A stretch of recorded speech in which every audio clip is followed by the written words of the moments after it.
Темата мигранти натаму најактуелна на пресовите през сметките на позицијата и опозицијата, чии партии усвоја и своји резолуции за заштита од бегалци. СДСМ денеска го обвини премиерот дека побегнал во Брисел за да не одговара на опозицијски прашања и дебата за резолуцијата на ВМРО ДПМНЕ. Еден ден предходно замина за Брисел. Зошто? За да избега од прашањата и од дебатата за резолуцијата.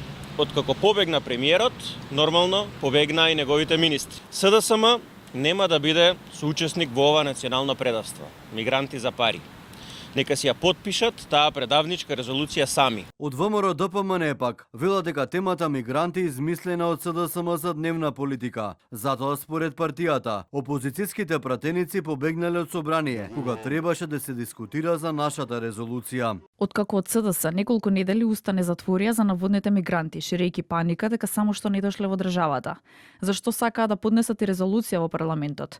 Кога дојде ред на родните избраници да дебатираат за непостоечката и од нив креирана лажна тема мигранти, пратениците на Филипче како нечестивиот темја замина од собранието. Во резолуцијата на ВМРО ДПМНЕ стои дека се осудуваат дезинформациите и манипулациите за наводно прифаќање на мигранти и изградба на бегалски кампови. Сдруженијето на новинари на Македонија вела дека каква било резолуција не смее да влијае на новинарската слобода на изразување.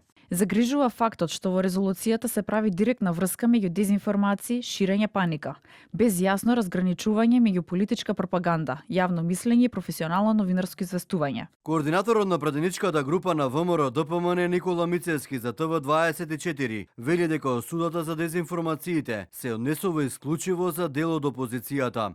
Пратениците на СДСМ вчера не напуштија собраниската седница на која на дневен ред беа пратенички прашања и резолуцијата на власта. Пратеникот Оливер Спасовски посочи дека е бесмислено пратениците да поставуваат прашања кога на седница не се присутни поголем дел од министрите и премиерот.